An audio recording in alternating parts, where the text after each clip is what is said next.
सत्संग।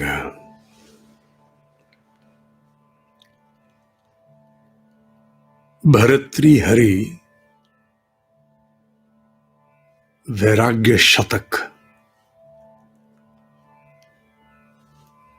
कुछ महत्वपूर्ण चुने हुए सूत्र।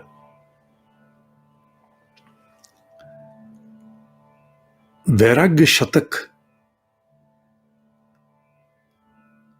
उस महत्वपूर्ण उद्देश्य को समर्पित है जो साधक के निर्माण में सबसे बड़ा घटक है। अनासक्ति वैराग्य के बिना संभव नहीं है। मनुष्य में वैराग्य के बिना इंद्रियों से पीछे हटने का मार्ग नहीं दिखता। वैराग्य आदिगुरु शंकराचार्य ने जैसे कहा, दोष दर्शन, बार बार अपने आप को स्मरण कराना। आखिर इससे क्या मिलेगा? अभी तक क्या मिला? मनुष्य के भीतर क्षमता कि वो अपने एक उद्देश्य पर केंद्रीभूत फोकस हो सके। वैराग्य शतक भर्तृहरि की रचना उसी को समर्पित है।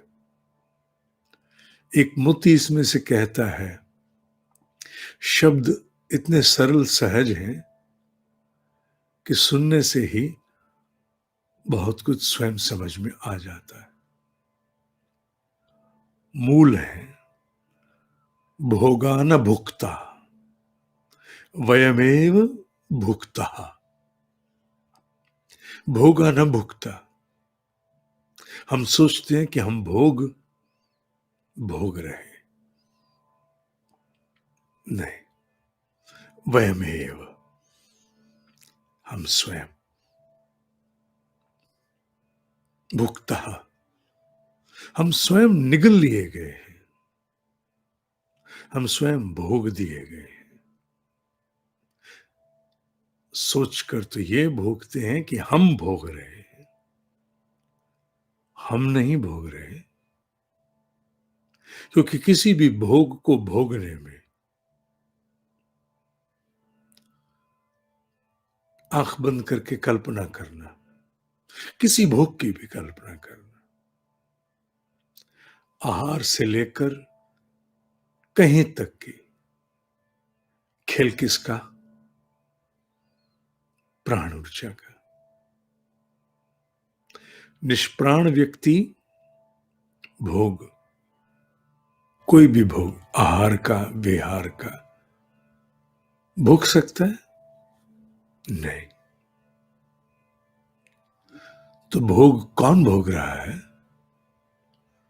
ऊर्जा। ऊर्जा नहीं तो भोग कहां? पानी पचाना भी मुश्किल हो जाए, कौन भोग रहा है? वस्तुतः हमारी ऊर्जा, जिसका क्षय हो रहा है।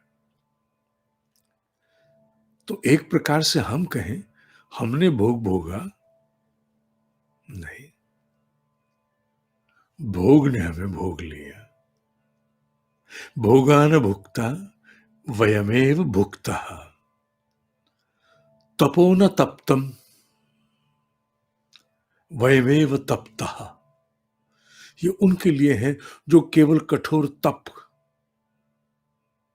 ऐसे कठोर तप जो मनुष्य के शरीर, उसके अस्तित्व को ही छिन्न भिन्न कर डालते हैं, ये उसे कहा गया है। ये संयम रूपी तप को नहीं कहा गया, अनुष्ठान रूपी तप को नहीं कहा गया। उन तप को कहा जो मनुष्य की काया को, उसके अस्तित्व को क्षीण कर देते हैं, सोचने समझने की क्षमता से भी उसे हटा देते हैं। उन्हें कहा गया, क्योंकि अध्यात्म पथ पर व्यक्ति जब आता है, वैराग्य भाव विकसित करता है, तो अपने आप को तपाने की चेष्टा करता है, पर तपाने में इतना तपाता है कि पानी उबालना था, पानी सुखाना नहीं था, पानी सुखा देता है। तपो न तप्तम वयमेव तप्तः, हम ही जल जाते हैं, तप नहीं, हम जल जाते। किससे? बहुत कठोर तप से। अध्यात्म पथ पर आरूढ़ हर व्यक्ति के लिए ये चेतावनी भी है। कालो न ज्ञातो, काल व्यतीत नहीं हो रहा, बहुत टाइम बीत गया, पता ही नहीं चला समय कहां निकल गया। कालो न यातो वयमेव याता, काल तो कहीं नहीं जा रहा, उसका प्रवाह है अपने आप में। हम गए, हम गए, हमारा जीवन रूपी चेक प्रतिपल कैश हो रहा है।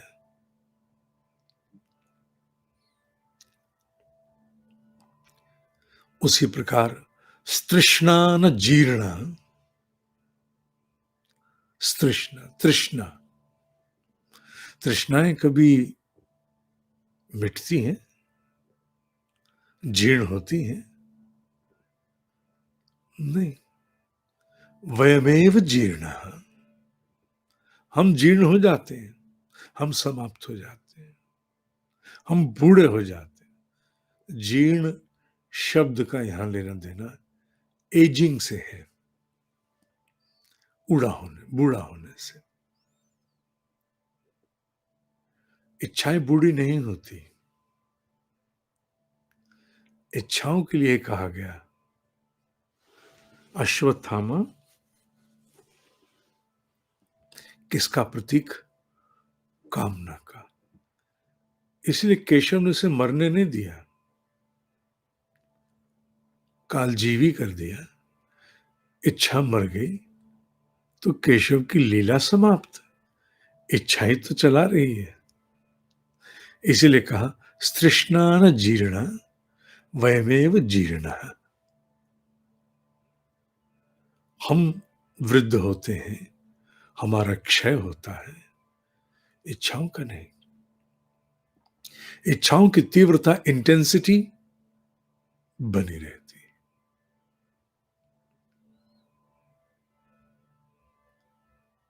वैराग्य शतक स्मरण कराता है, उन सूत्रों का स्मरण कराता है जिससे चलता हुआ साधक रुक कर, ठहर कर अपने आप को स्मरण कराए। इनमें से कुछ नया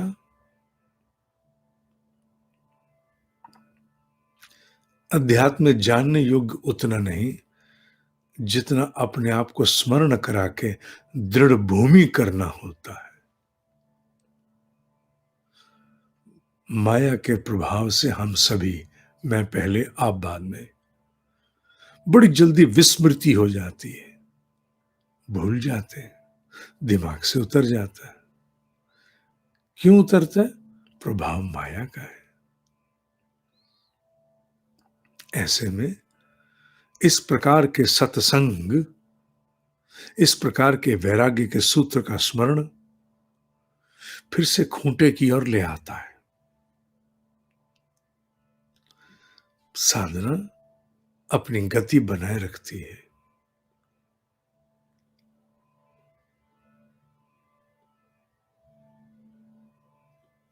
भर्तृहरि के वैराग्य शतक को हम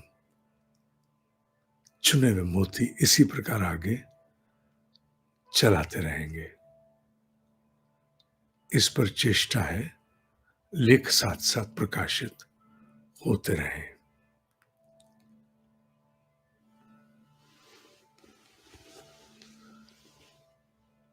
ब्रह्म ऋषियों पर फिर से श्रृंखला सैंड सत्संग की आरंभ हो रही है। तिथि में नहीं दे रहा। प्राणाकर्षण इसी दिसंबर माह में ही होगा, भले अंत में जाके हो। आप में से जिनके आवेदन आए उन सबको उसमें रख लिया गया। आवेदन देना आवश्यक है, पर है उनके लिए जो मॉनिटरिंग कार्यक्रम का भाग है, हर किसी के लिए नहीं है। यह उसकी शर्त है। युवाओं के लिए एक विशेष सीरीज जिसकी पहली कड़ी प्रकाशित हो चुकी, प्रति सप्ताह होगी। उसे आपने देखा होगा। आत्मविश्वास, क्योंकि उसके विषय में बहुत पत्र ईमेल आ रहे थे, इसलिए उसे आरंभ करना हुआ। हालांकि अभी आरंभ करने की योजना नहीं थी, पर बहुत सारी ईमेल रह के युवाओं के लिए कुछ कार्यक्रम रचने के लिए प्रेरित करती रही। तो इसका श्रेय आपको जाता है, मुझे नहीं। मैं भी तैयार नहीं था। आपके कहने से तो इसका पूरा श्रेय किसको जाएगा? आपको जाएगा। इसे आप करवा रहे हो। कर्मयोग अपनी गति में चल रहा है। संभवतः आज श्लोक नंबर 23 होगा या 22 होगा, एकदम मुझे स्मरण में नहीं है। संभवतः 22 होगा। कल तक 24 श्लोक पूर्ण हो जाएंगे। प्रकाशित नोट्स अभी तक माने जो कक्षाएं हो रही हैं उनके नहीं, उससे पूर्व के भेजे गए हैं। कोरोना काल में डाक के कुछ प्रतिबंध भी हैं। एक साथ पूरी डाक स्वीकार यहां नहीं होती। जीपीओ इत्यादि भी उतना, अतः उसे हम लोग परोसते रह रहे हैं। आश्वस्त रहो। इसलिए ई नोट्स कक्षा समाप्त होते ही आपके पास होते हैं। आप रिवीजन से ना रहें, इसलिए प्रकाशित तो पहुंचेंगे ही। मांडुक्य उपनिषद के अगले बैच की तिथि घोषित कर दी जाएगी। कठोपनिषद अपनी गति से बढ़ रहा है। संभवतः लेसन 26 संभवतः कल हो चुका है। समुन्नत के लिए जूम मीटिंग रविवार के लिए प्रस्तावित है, जिनमें उनकी विशेष साधना के पक्ष पर आपस में बात होगी। ओम ही सत्य है। ओम ही सत्य है। ओम ही सत्य है।